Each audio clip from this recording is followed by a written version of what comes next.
कब आएगा next level? जब धार्मिकता में बने रहेंगे।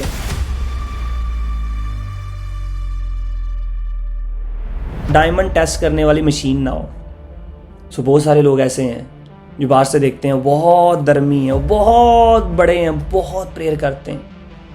आपका लोगों को अच्छे बन के दिखाना आपको आगे नहीं लेके जाएगा। क्यों? क्योंकि नेक्स्ट लेवल जो है जब प्रभु की ओर से जब आता है तो वो आपको रियल बनने से आता है, तो फेक बनने से नहीं आता। कहना भी तुम तकड़ी पा के अगर तोलिया जाए, अगर फेक एंड छोटा फेथ है तो साडा भार कुछ भी नहीं है, पूरा तां चल जाना से। पर अगर फेथ से भरे हुए हैं तो दैट्स इट।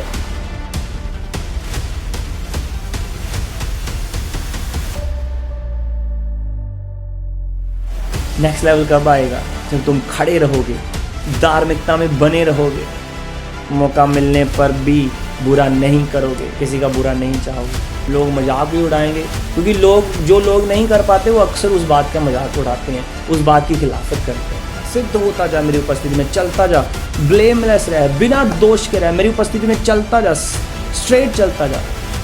और प्रभु क्यों कह रहा है? क्योंकि प्रभु कुछ ही महीनों में आपको कुछ ऐसा देने वाला है।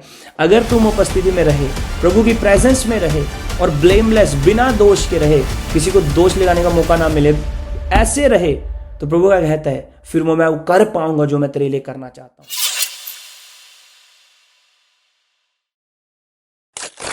सबको जय मसीह की। मेरी आस है आप सब ठीक हैं। जितने भी जन आज आए हैं, मेरा विश्वास है आप सब ब्लेस्ड हैं, प्रभु आपके साथ है। हालेलुया। हमें नेक्स्ट लेवल पर जाना है, पर नेक्स्ट लेवल पर जाने के लिए हमें कुछ ऐसी चीज़ें जो प्रभु ने हमें सिखाई हैं और प्रभु हमें सिखाता है टाइम आफ्टर टाइम, और जैसे जैसे हम फॉलो करते जाते हैं तो हम नेक्स्ट लेवल पर जाते जाते हैं, हमारा नेक्स्ट लेवल बढ़ता जाता है। हालेलुया। परमेश्वर नहीं चाहता हम एक ही जगह पर स्टक रहें। आपने देखा होगा बहुत सारे विश्वासी हैं जो 10 साल पहले भी वहीं पे थे और 10 साल बाद भी वो वहीं पे हैं। क्यों ऐसा क्यों है? क्योंकि नेक्स्ट लेवल नहीं आया उनकी लाइफ में। सबसे बड़ा कारण भूख ना होना है। बहुत सारे लोगों के अंदर भूख नहीं है, वो सिर्फ संडे को एक फॉर्मेलिटी के तरीके से देखते हैं। और बहुत से लोग ऐसे भी हैं जो चर्च आना इम्पोर्टेंट नहीं समझते। उनको लगता है क्रिसमस पे आना इनफ है, ईस्टर पर आना इनफ है। प्रभु को तो पता ही है हम कितने बिजी हैं, हम कनाडा में रहते हैं, हम दूसरी कंट्रीज में रहते हैं, हमें काम करना पड़ेगा, हमें फाइनेंस देखने पड़ेगे, हमारी मॉर्गेज है, ये कौन पे करेगा, वो कौन करेगा। बहुत सारे लोगों का ऐसा माइंडसेट है। मैं आपको बताना चाहता हूँ, क्या आपने अपने परमेश्वर को इतना छोटा समझ लिया है कि अगर एक दिन आप उसे दे दो, क्या आप ये अपने मन में बिठा लिया है कि अगर संडे का दिन भी मैं काम करूँगा तो मैं बहुत अमीर हो जाऊँगा, मेरे बिल्स जो हैं वो ज़्यादा तेज़ी से पे हो जाएंगे? क्या आपने अपने परमेश्वर को इतना छोटा समझ लिया है? आज हमें अपने आप को समझाना है इन बातों को कि मुझे प्रभु के वर्ड को सीरियस लेना है, संडे को सीरियस लेना है, प्रभु की बातों को सीरियस लेना है। मैं किसी बच्चे से बात कर रहा था और प्रभु ने बात करते करते मुझे बात बताई और प्रभु ने बोला ये बात बोल कि 2 घंटे प्रेयर करना ही आपको एक अच्छा विश्वासी नहीं बनाता। अभी सोचो कि मैं ये क्या कह रहा हूँ। 2 घंटे प्रेयर करना आपको अच्छा विश्वासी नहीं बनाता। ज़रूरी है, हाँ बहुत ज़रूरी है। 2 घंटे प्रेयर करना मैं चलो आपसे क्वेश्चन पूछता हूँ। अगर आप किसी से बहुत प्रेम करते हैं और आप सिर्फ दिन में उसको 2 घंटे दो और फिर पूरा दिन उसे याद ना करो, उसे कोई मैसेज ना करो, कोई बात ना करो, और एवरीडे आप सेम चीज़ करो, किसी दिन 1 घंटा बात करो और किसी दिन करो ही ना, और पूरा हफ्ता कई बार करो ही ना, तो आपका रिश्ता कैसा रहेगा? बहुत कमज़ोर हो जाएगा। आपको उनकी बातें नहीं पता होंगी, उनको आपकी बातें नहीं पता होंगी। हालेलुया। इसी तरीके से बहुत सारे लोग सोचते हैं 2 घंटे प्रेयर करना इनफ है। 2 घंटे प्रेयर करना इनफ नहीं है। प्रभु आपसे हर पल का रिश्ता मांगता है। प्रभु आपकी भूख को देखता है, आपकी प्यास को देखता है। क्या आप उसे ढूंढ रहे हैं? क्या आप उसको अपनी ब्रेक के समय ढूंढ रहे हैं? क्या आपको 10 मिनट मिले? क्या उस 10 मिनट में भी आपने प्रभु के लिए 2 मिनट 5 मिनट निकाले और बोला है प्रभु आपका थैंक्स करता हूँ, मेरे फ्रेंड्स जॉब में स्ट्रगल कर रहे हैं पर मुझे जॉब मिली हुई है, मैं थैंक्स करता हूँ। प्रभु नोटिस करता है, छोटी छोटी चीज़ें नोटिस करता है वो। आपको लगता है परमेश्वर चुप करके बैठा है और कुछ भी वो कंसिडर नहीं कर रहा, वो आपके एक एक स्टेप को कंसिडर कर रहा है, एक एक चीज़ को देख रहा है आप क्या कर रहे हैं, आप किस पल में किसी के लिए क्या दिमाग में साजिश बना रहे हैं वो ये भी देख रहा है, और किस पल आप अपने दुश्मनों को माफ़ कर रहे हैं वो ये भी देख रहा है। परमेश्वर एक एक पल से वाकिफ़ है। ये कभी मत सोचो कि परमेश्वर ठीक है, प्रभु तब ज़्यादा अटेंटिव है जब मैं प्रेयर करता हूँ। नो, प्रभु पूरा टाइम अटेंटिव रहता है, उसके कान लगे रहते हैं पूरे 24 घंटे। वो सोता नहीं है। कहता उसको जो पंजाबी कहते हैं वासी, उन्होंने वासी भी नहीं आती, सुस्ती भी नहीं पैंदी।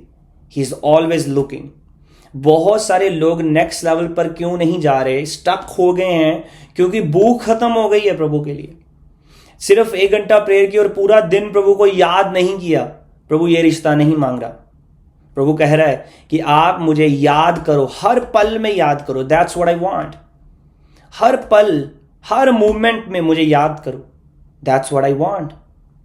जब तुझे सब आशीषें मिल जाएं, तुम पहले रो रहे हो, पहले घुटनों पर आके फास्टिंग करके आशीषें ली, अभी आशीषों में इतने बिजी हो गए, तो परमेश्वर का दिल दुखता है। प्रभु कहता है काश ये आशीषें कभी हमारे बीच में ना आती। जिसने तेरा जो मेरा समय था उसको ले लिया है। मेरा समय जो तुम मुझे देता था अभी तुमने और चीज़ों में दे दिया है। तो प्रभु पछताता है कई बार। कहता प्रभु पछताया जब उसने इंसान को बनाया, उसने सोचा इंसान ऐसा ऐसा करेगा, पर उसने वैसा नहीं किया, तो प्रभु पछताया। प्रभु पछताता है कई बार। हालेलुया।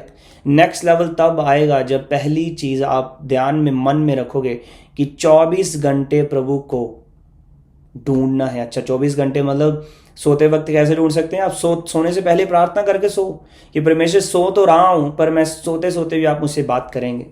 मैं सोते सोते मैं अपनी नींद में नहीं होगा, आप मुझसे बात करेंगे। I know you will be talking to me. प्रभु आपसे रिश्ता चाहता है जिसमें आप उसे हर पल ढूंढ रहे हैं। हालेलुया। चर्च एक फॉर्मेलिटी नहीं है। संडे आना, 2 घंटे आना फॉर्मेलिटी नहीं है। संडे ये एक स्कूल है हमारा आत्मिक, जहां हमने आके सीखना है। और पढ़ाई, जब कोई बच्चा स्कूल आता है पर प्रेजेंस ऑफ माइंड नहीं, अच्छे से पढ़ता नहीं है, एग्जाम में फेल हो जाता है। इसी तरीके से जब हम चर्च जो एक स्कूल है आत्मिक, जिसमें हम आते हैं सीखते हैं, पर जब हम उसे शिक्षा को लेते हैं पर उसे फॉलो नहीं करते, तो जब टेस्ट आते हैं हम फेल हो जाते हैं। लाइफ में प्रभु ने बहुत बड़ी आशीष रखी होती है, हम फेल हो जाते हैं, हम वो ले नहीं पाते। क्यों? क्योंकि हमने उस टीचिंग को फॉलो नहीं किया जो हमें स्कूल में सिखाई गई, जो हमें स्कूल में पढ़ाया गया। हमें बताया गया ये तुम्हारा ये इसमें से एग्जाम आएगा, ये बातें जो तुम्हें सिखाई जा रही हैं तेरा एग्जाम है, पर आपने उसको ध्यान से नहीं सुना, उसको घर जाके रिवाइज नहीं किया, उसको अच्छे से देखा नहीं, तो फेल हो जाते हैं। हालेलुया। नेक्स्ट लेवल कब आएगा? जब हम दूसरों में परमेश्वर को देखना शुरू करेंगे। एक पास्टर थे, वो कहते हैं एक बार की बात है, मैं एक होटल में था। वो कहता जिस होटल में मैं गया, उस होटल में मेरे रूम में जो टैप थी, पानी की टैप, मतलब पानी का कोई एक्सेस नहीं था। तो कहते मैं टैप चला रहा हूँ तो कोई पानी नहीं आ रहा, तो मैं सोच रहा हूँ मैंने पे किया है और मेरे रूम में पानी क्यों नहीं है। तो कहते मैंने कॉल की। जब मैंने कॉल की तो कॉल करके नीचे जो रिसेप्शन पे लड़की थी उसने फ़ोन उठाया। तो मैंने उसे पूछा क्या तुझे पता है कि मेरे रूम में पानी की सर्विस नहीं है? तो कहती हाँ जी मुझे पता है। तो कहता मुझे और गुस्सा आ गया कि तेरा कहने का मतलब क्या, तुझे पता है फिर भी तूने मुझे ये रूम दे दिया। और ये एक पास्टर है जिनकी मैं बात कर रहा हूँ, और ये पास्टर ऐसे हैं कि ये अपनी वीकनेसेस दूसरों को बताते हैं, उनकी वो सीखें मेरी वीकनेसेस से। हालेलुया। तो कहते हैं कि जब मैंने उसको बोला कि तुम कह रही हो कि तुझे पता है कि मेरे रूम में पानी नहीं है, and that's okay, is that okay with you? तो वो कहती है कि आई एम रियली सॉरी, ये रूम जिसमें आप हो वो आपका नहीं था, आपका रूम और था और ये रूम किसी और को असाइन हुआ था, और जिस बंदे को ये रूम दिया गया उस बंदे ने हमसे लड़ाई की और आप 2 घंटे लेट आए, चेक इन से 2 घंटे लेट आए और हमें लगा आप नहीं आने वाले, तो इसलिए हमने आपका रूम उसे दे दिया। कहते मुझे और गुस्सा आ गया। कहते मैंने बोला काश जिस दिन तुम पैदा हुई तुम पैदा ना होती। कहते मुझे इतना गुस्सा आ गया, तो मैं बोल रहा हूँ कि काश तुम पैदा ही ना होती, कि तुझे अकल नहीं और तुम इतनी होश हवास में मुझे ये बात कह रही हो। हमें पता है आपके रूम में सर्विस नहीं है पानी की। तो कहते मैंने बहुत कुछ बोला और बोलते बोलते वो सुनती रही, कुछ नहीं बोली। कहते जब वो ऐसा हुआ तो कहते मैंने इसको बोला तुझे पता भी है मैं कौन हूं? जैसे बंदा बोलता ना कि तेनू नहीं पता मैं कौन है, तुम मेरा वधिया डील नहीं कर रहे। तो कहते वो लड़की कहती है I know who you are. तो कहते अच्छा तेनू पता है मैं कौन हूं? कहती हाँ। कहती अब एक अच्छे पास्टर हो और जो बाइबल स्टडी भी करवाते हो, और मैं आपकी बाइबल स्टडी को कभी कभी ज्वाइन करती हूँ। कहते मेरे रोंगटे खड़े हो गए। तो मैं नीचे गया भाग के और घुटनों पे जाके उससे माफ़ी मांगने लगा। कहते जब मैंने माफ़ी मांगी मैंने बोला तुझे पता है ना कि मैं सीरियस नहीं बोल रहा था, मैं गुस्से में बोला गया पर मैं सीरियस नहीं था। तो ज़ाहिर सी बात है बंदा सीरियस ही बात कर रहा था जब बात कर रहा था फ़ोन पे। तो पास्टर ने सॉरी फील की और लड़की कहती है दैट्स ओके। तो कहते वो जो दिन था चला गया, ठीक है फिनिश। सो कहते फिर एक दिन किसी ऐसी जगह पे मैं था जहाँ पे मैं टीचिंग के लिए आया था बाइबल स्टडी की। तो कहते वहाँ पे एक पास्टर थे और वो कहते हैं मुझसे मिलते हैं, तो कहते कि वो लड़की उस पास्टर से बातचीत करके जाती है। तो कहते जो पास्टर जिनकी मैं बात कर रहा हूँ इनको उस पास्टर से इनकी जब मुलाकात हुई, जिस पास्टर से वो लड़की बात करके गई, तो वो कहते हैं कि वो लड़की तेरे बारे में बात कर रही थी। अभी ज़ाहिर सी बात है कोई भी बंदा हो किसी ने किसी के साथ बुरा किया तो उसके मन में यही आएगा किसी ने अगर मेरे बारे में बात किया तो मेरी बुराई की होगी। तो कहते क्या बोला उसने? तो कहते वो बोल रही थी ये अच्छे पास्टर हैं और ये अच्छी टीचिंग करते हैं और मैं इन्हें जानती हूँ। कहते अच्छा दैट्स इट? कहते हाँ दैट्स इट। कहते उसने ये नहीं बताया? फिर कहते कुछ ऐसा बुरा मैंने किया था वो नहीं बताया? कहता नहीं। तो कहता मैं बताता हूँ मैंने इसके साथ क्या किया। तो कहते उस पास्टर ने फिर मुझे ये बताया कि ये लड़की जिसको आपने ऐसा बोल दिया कि तुम पैदा ना होती, कहते ये लड़की वो है जिसको अपनी डेट ऑफ बर्थ नहीं पता है, जिसको इसकी माँ कौन है ये नहीं पता, बाप कौन है ये नहीं पता। वो एक कहते गार्बेज में से उठाई गई। आप इमेजिन करो कैसे नेक्स्ट लेवल आएगा जब हम लोगों को ऐसा ट्रीट करेंगे। कैसे आएगा नेक्स्ट लेवल? प्रभु क्या किसी ऐसे जन को ऊंचा करना चाहेगा जो इस तरह का माइंड सेट रखता है? इस तरह दाऊद एक लिखता है, कहता प्रभु वो ऊंचे हो ही जा रहे हैं, वो लोग ऊंचे हो ही जा रहे हैं जो बुरा करते हैं। प्रभु कहता ये मत सोच कि वो ऊंचे हो ही जा रहे हैं, और ये ऐसा नहीं है कि प्रभु उन्हें ऊंचा कर रहा है।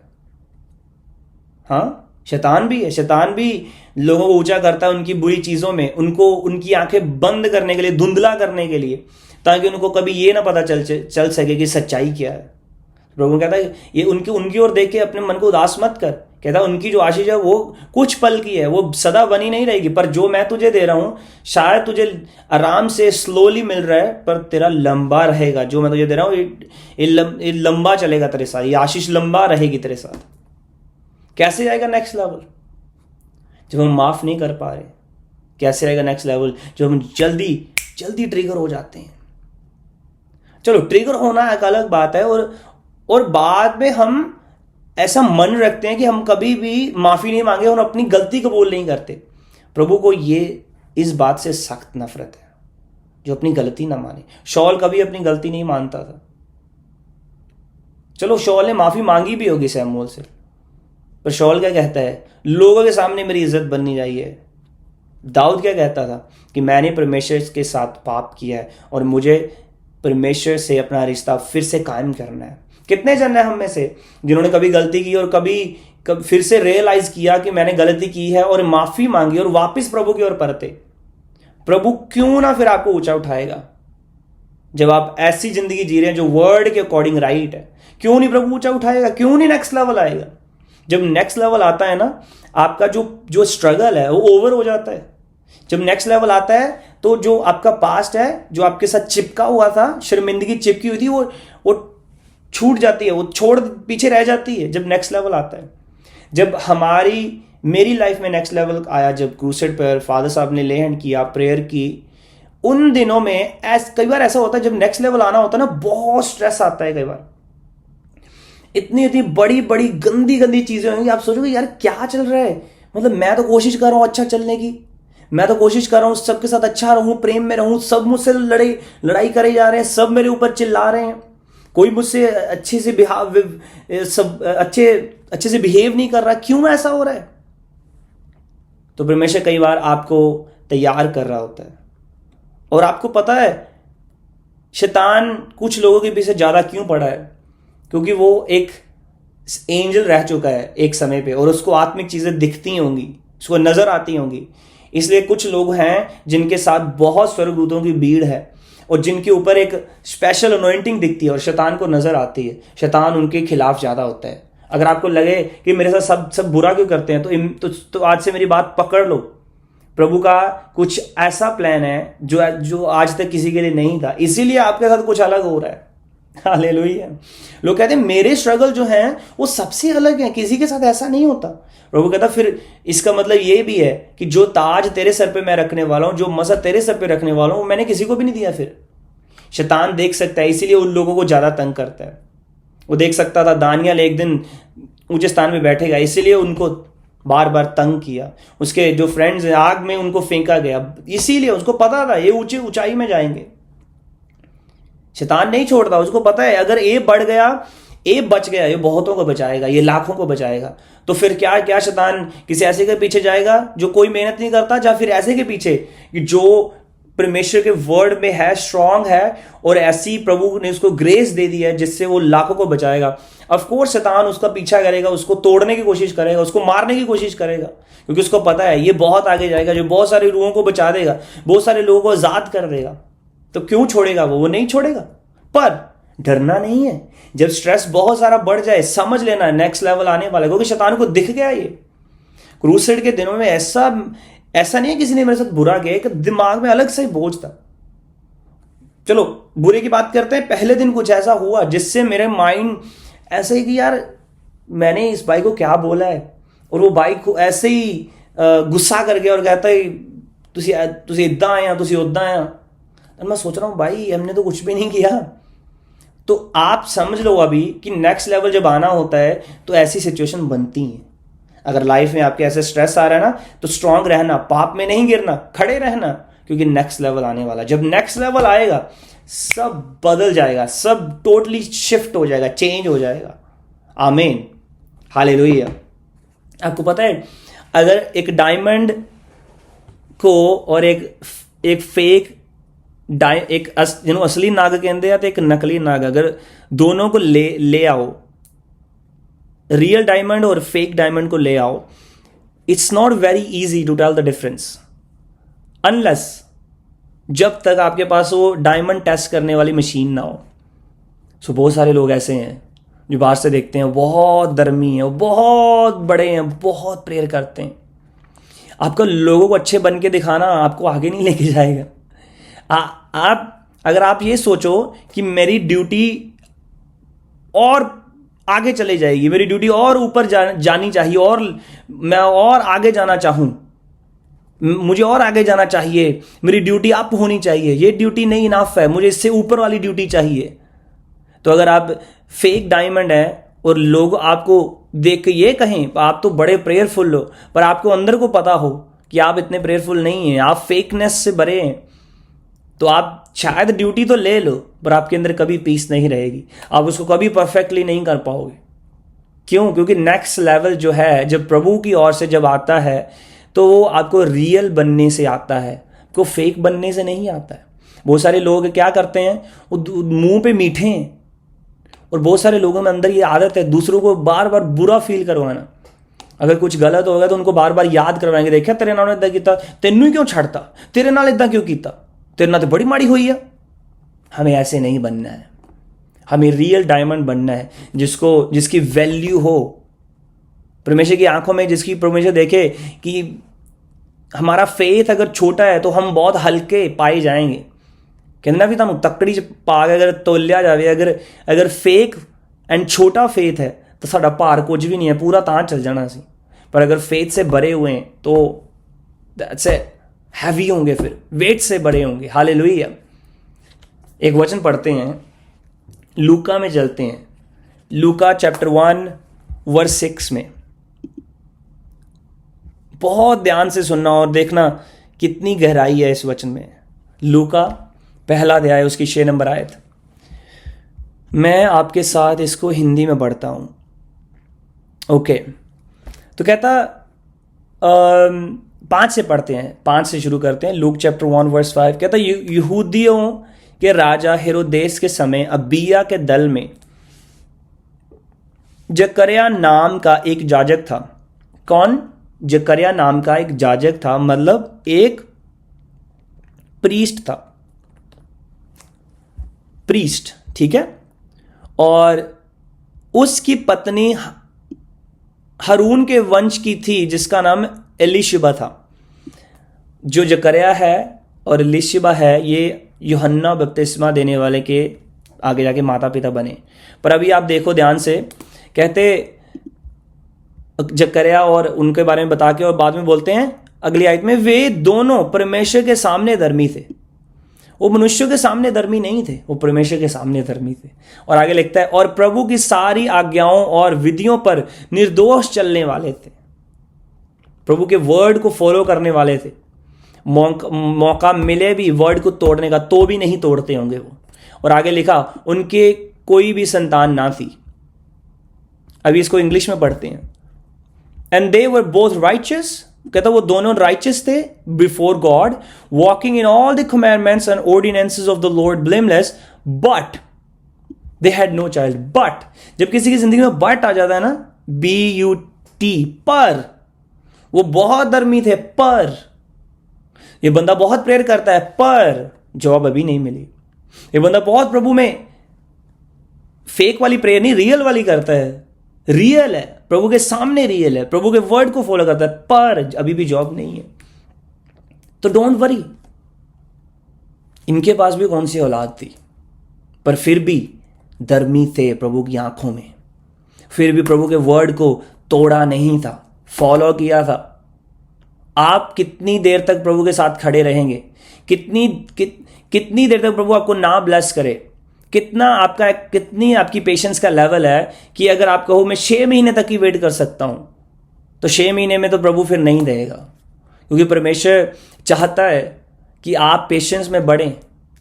चलो हो सकता है प्रभु आपको 6 महीने में दे दो, 6 दिन में दे दे, 6 घंटे में दे दे। हमने चर्च में गवाहियां सुनी, ऐसा नहीं प्रभु दे नहीं सकता, पर अगर टाइम लग रहा है तो कुछ बड़ा है। तो कहता ये धर्मी थे पर कोई औलाद नहीं थी। प्रभु ने इनको ही क्यों चूज किया? लूत जो था सब सेट था, उसके वो भी ठीक है, उसका सिस्टम भी ठीक है, उसकी वाइफ का भी ठीक है, उनकी 2 बेटियां भी थी आगे, उनका सिस्टम नॉर्मल था। पर अब्राहम की कोई औलाद नहीं है। प्रभु अब्राहम को ही क्यों चुनता है? दाऊद परिवार में सबसे छोटा था। और आप ये देखो कि जब गोलियत को मारना था तो कहता दाऊद को उसके बाप ने भेजा कि खाना लेके जा, तो उसके भाई उसको टॉन्ट मारते हैं, कहता आ गया लड़ाई देखना, तू मजे लेने आ गया। तो आप ये देख सकते हो कि उसके भाइयों का उसके साथ अच्छा रिश्ता नहीं था। प्रभु ने दाऊद को ही क्यों चुना? यूसुफ को उसके भाई नफरत करते थे, प्रभु ने यूसुफ को ही क्यों चुना? प्रभु उनको ही क्यों चुनता है जो बहुत रिजेक्टेड है? क्यों? क्योंकि वो अपने आप को कुछ नहीं समझते, और प्रभु उनको यूज करना चाहता जो अपने आप को कुछ नहीं समझते, जो समझते कि वो कुछ हैं। कहता बाइबल में लिखा प्रभु मूर्खों को चुनता है ताकि उनको बुद्धिमान करे, ताकि वो जो अपने आप को बुद्धिमान समझते हैं उनको ये दिखाए कि तुम्हारी जो बुद्धि है वो कुछ भी नहीं है। Look at this. परमेश्वर उनको नेक्स्ट लेवल पे लेके जाता है जो अपने आप में खाली है, जो अपने आप में किसी बात में घमंड में नहीं है। Hallelujah. Look what an amazing God we serve. लोगों का, परमेश्वर का स्टैंडर्ड बहुत अलग है, टोटली डिफरेंट है। कहता लोग क्या कहते हैं, जो ऊंचा है, जो लीडर है, तो लोग कहते हैं दिस वन इज समवन, ये कोई है शख्सियत। प्रभु कहता है पर जो आप में सबसे छोटा है वो आप में सबसे बड़ा है। प्रभु का स्टैंडर्ड बहुत डिफरेंट है। प्रभु कहता है अगर आप में कोई सबसे ज्यादा छोटा बन चुका है, वो स्वर्ग में सबसे ज्यादा हाईएस्ट है, सबसे ऊपर है, वो सबसे बड़ा है स्वर्ग में, उसका लेवल। कहता दोनों धर्मी थे पर बच्चा नहीं था, बिकॉज एलिजाबेथ वॉज बैरन, क्योंकि एलिशबा, 7 नंबर आयत, क्योंकि एलिशबा बांझ थी। जकरियास में कोई प्रॉब्लम नहीं थी, एलिशबा बैरन थी। एलिशबा के कोई बच्चा नहीं था, वो बांझ थी, वो कोई बच्चा जन्म नहीं सकती थी, और वे दोनों बूढ़े थे। जकरियास अपनी वाइफ के साथ फेथफुल रहा। जो कई बार जब मिसअंडरस्टैंडिंग हो जाती है तो हस्बैंड के भी मन में कई बार आता है okay I am gonna move on, कई बार वाइफ के मन में आता है I am gonna move on. कई बार परिवार में ऐसी चीज़ें हो जाती हैं and then we decide okay this is it. उसने अपनी पत्नी को पकड़े रखा, प्रभु को अच्छा लगा होगा। आगे जाके देखते हैं क्या होगा। कहता जब वह अपने दल की पारी पर परमेश्वर के सामने जाजक का काम करता था, तो जाजकों की रीत के अनुसार उसके नाम पर चिट्ठी निकली कि प्रभु के मंदिर में जाकर धूप जलाए। तो कहता जो जकरिया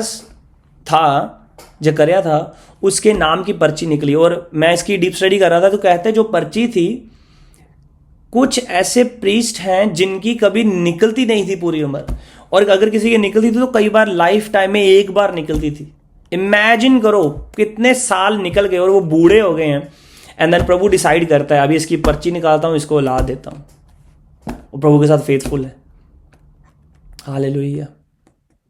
ऐसा नहीं है कि प्रभु हमें देना नहीं चाहता, प्रभु ने कोई टाइम ठहराया है। प्रभु अनएक्सपेक्टेड काम करता है, प्रभु का काम करने का तरीका अलग है। अभी आगे देखो। और धूप जलाने के समय लोगों की सारी मंडली बाहर प्रार्थना कर रही थी कि प्रभु का एक स्वर्गदूत धूप की वेदी की दाहिनी ओर खड़ा उसको दिखाई दिया, और जकरिया देखकर घबराया और उस पर बड़ा बैश आ गया। अगर आपके सामने कोई गन लेके आ जाए और आपको पता है इसके अंदर गोली है, अगर मुझे लग गई तो मर सकता हूं, तो आप कितने डर से भर जाओगे। इस तरह से वो डर से भर गया। कहता डर छा गया, जिदा कोई कहना चादर लेना होता ना, डर ਉਹਦੇ उत्ते आ गया ਉਹਦੇ इदा। इमेजिन करो किस तरह के हालात में वो। तो आगे लिखता है, कहता परंतु स्वर्गदूत ने उससे कहा, हे जकरिया भयभीत ना हो, क्योंकि तेरी प्रार्थना सुन ली गई है। आई आप प्रेयर करके भूल गए हैं, आप अपनी प्रेयर रिक्वेस्ट को भूल गए, प्रभु नहीं भूला है। अब तक तो वो मांगते भी नहीं होंगे, वो प्रभु से मांगा दे, प्रभु ने कब का मांगा, ठीक है डन, प्रभु की मर्जी। अभी तो बूढ़े हो गए। ये मैं कह सकता हूं कि अभी वो मांगते भी नहीं होंगे। पता क्यों? क्योंकि जब आप आगे पढ़ते हो तो वहां पे 18 नंबर आयत में जकरिया ने स्वर्गदूत से पूछा, ये मैं कैसे जानूं क्योंकि मैं तो बूढ़ा हूं और मेरी पत्नी भी बूढ़ी होगी। तो कहता मैं एकदम मन्ना। सो इस बात से ये क्लियर हो जाता कि जब वो बूढ़े हो गए, उन्होंने ये आस छोड़ दी थी कि बच्चा हो भी सकता है। तो दूत कहता है तेरी प्रार्थना सुनी गई है। इमेजिन करो नेक्स्ट लेवल कब आएगा, जब तुम धार्मिकता में चलते रहोगे और अचानक से कुछ ऐसा होगा जो तूने एक्सपेक्ट नहीं किया होगा। मेरे साथ ऐसा हुआ है, बहुत बार हुआ है। I am not expecting and I am just प्रभु का काम कर रहे हैं, बस ठीक है, प्रभु का नाम महिमा पाए, प्रभु की सेवा कर रहे हैं, ठीक है, और अचानक से कुछ ऐसा होता है और एवरीथिंग चेंजेस। इमेजिन करो प्रभु का एंजल कहता है तेरी प्रार्थना सुनी गई। मैं तो भूल भी गई। आप भूल गए हैं, प्रभु भूला नहीं है। कब आएगा नेक्स्ट लेवल? जब धार्मिकता में बने रहेंगे। हालेलुया। तो आगे कहता है स्वर्गदूत ने उसको उत्तर दिया कि मैं जिब्राइल हूं। स्वर्गदूत ने कहा तेनू पता नहीं मैं कौन है? तो स्वर्गदूत हैरान शॉक में चला गया होगा, क्योंकि स्वर्गदूत के लिए शॉकिंग बात होगी कि इंसान शक भी कर लेंदे आ। रब ने गल कही आ मैनू ते मैं तेनू आण के कह रहा तू शक कर रहे हैं। वो शॉक में चला गया होगा, व्हाट। तो आगे कहता है, तो कहता जो परमेश्वर के सामने खड़ा रहता हूं, कहता मैं जिब्राइल हूं, प्रभु के सामने खड़ा रहता हूं और मैं तुझसे बातें करने और तुझे ये सुसमाचार सुनाने को भेजा गया हूं। ग्लैड टाइडिंग्स, कहता तुम्हें मैं खुशी की खबर देने लिए भेजा गया एंड तुम शक कर रहे हो। मतलब ऐसा था, it was too good to be true. जकरिया के लिए बहुत टू गुड था कि वो ट्रू लगे उसको, इतना ज्यादा गुडनेस थी, उसको रियल नहीं लग रहा था कि ये हो चुका है। मैं ये प्रोफेसी करता हूं इसी हफ्ते आपके साथ कुछ ऐसा होगा, आपको टू गुड लगेगा और आप यकीन नहीं कर पाओगे in the mighty name of Jesus. अगर आपका आमीन ऊंचा है तो आप गवाही के साथ संडे खड़े होंगे और मैं आपकी गवाही को सुनने वाला हूं यीशु मसीह के सामर्थी नाम में। आमीन, हालेलुया, हालेलुया। वर्स 20 में लिखा, और देख जिस दिन तक ये बातें पूरी ना हो लें उस दिन तक तू मौन रहेगा और बोल ना सकेगा, इसलिए कि तूने मेरी बातों की जो अपने समय पर पूरी होंगी प्रतीत ना की। वर्स 21, और लोग जकरयाह की बाट देखते रहे और अचंबा करने लगे कि उसे मंदिर में ऐसी देरी क्यों लगी। लोग तो सोच रहे होंगे उसका काम हो गया अंदर, क्योंकि पुराने समय में ऐसा ही था ना, अगर कोई मर जाता तो कहते तो जंजीर बांधी होती तो उससे बाहर खींचते, तो वो सोच रहे होंगे अंदर कुछ हो गया लगता। तो आगे लिखता है, कहता जब वह बाहर आया, वर्स 22, तो उनसे बोल ना सका, सो वे जान गए कि उसने मंदिर में कोई दर्शन पाया है, और वह उनसे संकेत कर रहा और गूंगा रह गया। संकेत मीन्स, अगर आप इंग्लिश में इस वर्स को देखो, वर्स 22 को, तो वहां पे एक वर्ड आता है, कहता ही बैकंड टू देम। बैकंड होता है इशारा करना, उसने इशारा ही समझ, वो तो ऐसे कर रहा था, मेरा तो काम हो गया। इमेजिन करो, इतनी बड़ी गुड न्यूज मिली और बंदा म्यूट हो गया, गूंगा हो गया, बता भी नहीं सकता वो। हालेलुया। नेक्स्ट लेवल कब आएगा? जब तुम खड़े रहोगे, धार्मिकता में बने रहोगे, मौका मिलने पर भी बुरा नहीं करोगे, किसी का बुरा नहीं चाहोगे। नेक्स्ट लेवल आके ही रहेगा। आमीन, हालेलुया। हमें माइक्रोवेव क्रिश्चियनिटी में नहीं रहना है कि डाला काम हो गया, दैट्स इट। अगर नहीं हुआ तो देन यू आर अपसेट नहीं होना है। प्रभु के बड़े प्लान्स हैं, प्रभु बहुत कुछ करना चाहता है हमारी लाइफ में। मैं आपको जो वर्ड देता हूं, I can feel this in my spirit. बहुत जल्द हजारों लोगों की भीड़ चर्च में आने वाली है गुड न्यूज़ को सुनने के लिए, और हम विटनेस करेंगे, और ये बहुत जल्द होगा।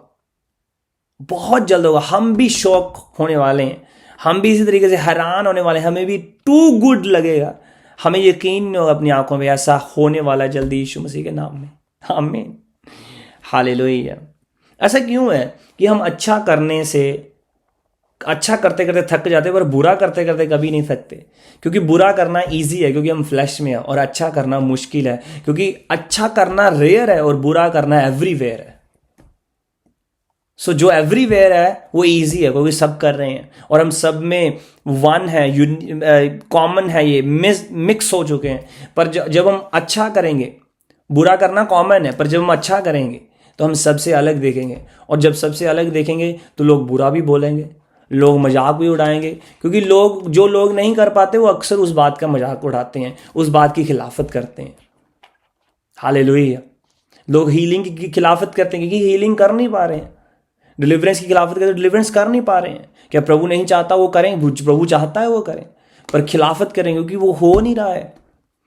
हालेलुया। प्रभु हर एक को ब्लेस करने का, हर एक को बढ़ाना चाहता है, पर नेक्स्ट लेवल कब आएगा? जब तुम यूनिकनेस में चलोगे, जब तुम वो करोगे जो आपको करते करते अनकंफर्टेबल महसूस होगा, पर फिर भी आप चूज करोगे, आई एम गोना डू दिस। आपके फ्रेंड्स गालियां देते हैं, आप चूज करोगे मैं गाली नहीं दूंगा, और फ्रेंड्स आपको शायद और मजाक उड़ाने लगा, तू बड़ा धर्मी बन गया, फिर भी आप चूज करो कि मैं गुड करूंगा जो रेयर है, मैं वो नहीं करूंगा जो एवरीवेयर है, जो बैड है, पर मैं गुड करूंगा, और इसके लिए मुझे प्राइस पे करना पड़े, फ्रेंड्स छोड़ने का प्राइस पे करना, आई विल डू इट। जो तुम प्रभु के लिए छोड़ोगे, प्रभु कहता तुम उसे दुगना पाओगे, उसको मल्टीप्लिकेशन से पाओगे। आमीन, हालेलुया।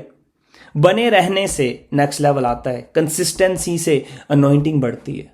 जब तुम कंसिस्टेंट रहते हो, हालेलुया। प्रभु चाहता है तुम कंसिस्टेंट रहो, तुम डेली प्रार्थना में बने रहो, तुम वर्ड में बने रहो। जब तुम चर्च में गवाहियां सुनो तो फेथ से उन्हें रिसीव करो, उनको सेलिब्रेट करो, दूसरों की गवाहियों को सेलिब्रेट करो, और कंसिस्टेंटली सेलिब्रेट करो। ये नहीं आज सेलिब्रेट किया और अगले संडे जेलसी कर ली। प्रभु ने इसे क्यों ब्लेस कर दिया? हर बार सेलिब्रेट करो। किसी के लिए प्रेयर होती है, उसका काम होता है, उसको सेलिब्रेट करो। ये सीक्रेट्स हैं नेक्स्ट लेवल पे जाने के। कब आएगा नेक्स्ट लेवल? जब तुम कंसिस्टेंट रहोगे। शायद प्रभु ने आपके लिए तीसरे महीने में कुछ रखा है, पर वो 2 महीने तक आपको कंसिस्टेंट रहने के लिए डिजायर रखता है कि प्रभु चाहता है कि आप लगातार बने रहो, 2 महीने प्रेयर में बने रहो, मतलब हमेशा बने रहना, पर वो 2 महीने हैं बहुत क्रूशियल, जो 3rd मंथ में आपको जो ब्लेसिंग मिलनी है उसके लिए। तो प्रभु हो सकता है चाहता है आप कंसिस्टेंट रहो। तो अगर उस 2 महीने में कंसिस्टेंट रहे, 3rd मंथ में आपको आपकी खुशी का ठिकाना नहीं होगा। क्यों होगा? आपको होगा कि प्रभु का थैंक्स करता हूं मैं, प्रभु की आवाज को सुना, मैंने इग्नोर नहीं किया, मैं बना रहा। आमीन, हालेलुया। एक और वचन पढ़ेंगे हम, उत्पत्ति में चलते हैं और इसके बाद हम प्रार्थना में चलेंगे।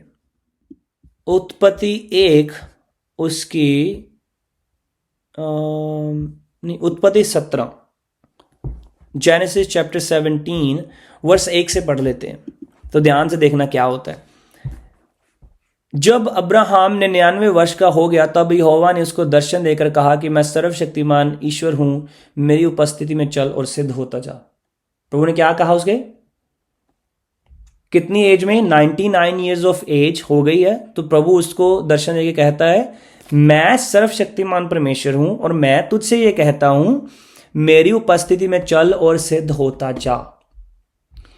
इसके अगले साल 100 ईयर्स का जब वो हो गया, प्रभु ने उसको औलाद दे दी और 99th ईयर में प्रभु उसको आकर ये कहता है मेरी उपस्थिति में चलता जा और सिद्ध होता जा। मुझे ऐसी कोई फीलिंग नहीं आ रही कि अब्राहम ने कोई पाप किया या करने वाला है, तब प्रभु से बोल रहा है कि तुम ध्यान रखी, पाप ना करी। ऐसा नहीं प्रभु बोल। प्रभु कहता मेरी उपस्थिति में चलता जा और सिद्ध होता जा, बिना दोष के चल। कहता मतलब कि तुम कुछ ऐसा ना करोगे तेरे ऊपर दोष लगाया जाए कि तूने ये किया है। प्रभु क्यों उसको कह रहा है 99 जिसकी एज में मेरी उपस्थिति में चलता है सिद्ध जाओ? क्योंकि प्रभु को पता है अगले साल इसे वो मिलने वाला है जिसका मैंने इसको प्रॉमिस दिया है। 100 ईयर्स में अगले साल उसको औलाद मिलने वाले। तो प्रभु क्या कह रहा है? उसको पहले आके बता रहा है मेरी उपस्थिति में चलता है और सिद्ध होता जा। देखो कितनी पावरफुल बात। जब मैं पढ़ रहा हूं एंड आई एम जस्ट, मेरे पढ़ते पढ़ते मेरे माइंड में लाइक व्हाट। तो मैं चेक कर रहा हूं कितने साल का था, 99 का बच्चा हो या 100 ईयर्स की एज में, मतलब अगले साल। और प्रभु 1 साल पहले आके बोल रहा है उपस्थिति में चलता है और सिद्ध होता है। इमेजिन करो प्रभु आज आपको बोल रहे हैं चल सिद्ध होता जा, मेरी उपस्थिति में चलता जा, ब्लेमलेस रह, बिना दोष के रह, मेरी उपस्थिति में चलता जा, स्ट्रेट चलता जा। और प्रभु क्यों कह रहा है? क्योंकि प्रभु कुछ ही महीनों में आपको कुछ ऐसा देने वाला है।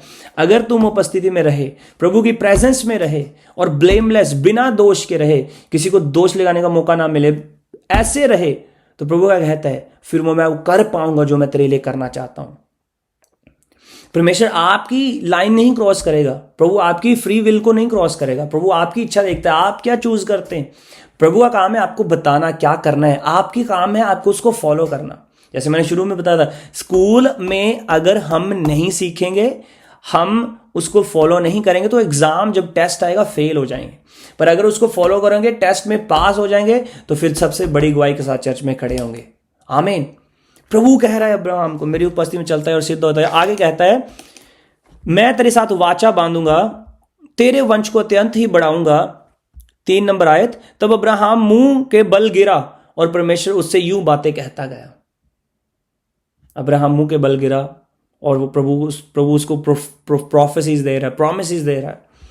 देख मेरी वाचा तेरे साथ बंधी रहेगी, इसलिए तू जातियों के समूह का मूल पिता हो जाएगा। सो अब से तेरा नाम अब्राहम ना रहेगा, परंतु तेरा नाम इब्राहिम होगा, क्योंकि मैंने तुझे जातियों के समूह का मूल पिता ठहरा दिया है। इमेजिन करो, एक ही साल में सारा कुछ बदलने वाला है। हिस्ट्री बनने वाली है कि कोई बंदा था जो 99 ईयर्स का है, 100 ईयर्स का हो गया है और 100 ईयर्स में उसको औलाद मिल रही है। जब उसकी वाइफ की जो यूट्रस है तो वो भी सूख चुका है, तब प्रभु से दे रहा है। और प्रभु उसको 1 साल पहले आके कह रहा है मेरी उपस्थिति में चलता है और सिद्ध होता जा। प्रभु पहले अलर्ट कर रहा है, पहले सिखा रहा है, पहले समझा रहा है। हालेलुया। प्रभु चाहता है, प्रभु आपको पहले ही वर्ड दे रहा है, आज ही वर्ड दे रहा है, क्योंकि अगले हफ्ते आप गवाही के साथ आने वाले हैं। I know that. Hallelujah. I know आप अगले हफ्ते गवाही के साथ आने वाले हैं। इसी शनिवार प्रभु आपको गवाही के साथ खड़े करने वाले हैं। मैंने कहा इसी सैटरडे होगा, सुना नहीं आपने? आपका आमीन ऊंचा नहीं देगा। इसी सैटरडे प्रभु आपको इतनी बड़ी आशीष देगा, आप शॉक रह जाएंगे। Too good to be true हो जाएगा आपके लिए यीशु मसीह के सामर्थ्य नाम में। आमीन, हालेलुया। सो ये तरीके हैं नेक्स्ट लेवल में जाने के लिए। प्रभु अनएक्सपेक्टेड काम करता है। अपने आप को ये मत सोचो प्रभु आपसे प्रेम नहीं करता, प्रभु आपसे बहुत प्रेम करता है। प्रभु चाहता है आप बढ़ें, प्रभु चाहता है आप नेक्स्ट लेवल पर जाएं। और मैं भी यही चाहता हूँ आप नेक्स्ट लेवल पर जाएं। मुझे खुशी मिलती है जब आप गवाही के साथ खड़े होते हो और आप कहते हैं मैंने वर्ड नहीं छोड़ा, पाशा जी तो ये वर्ड दत्ता जी मैंने छोड़ा नहीं, प्रभु ने मेरी लाइफ में काम किया और मुझे खुशी मिलती है। मेरी खुशी का कोई ठिकाना नहीं होता। आई एम टेलिंग यू, मुझे बहुत खुशी मिलती है जब आपका काम हो जाता है। 13 महीने का वर्क परमिट फंसा हुआ है, काम हो गया। वर्क परमिट के लिए प्रेयर करवानी है, मैं पीआर का वर्ड दे रहा हूं, पीआर मिल गई है।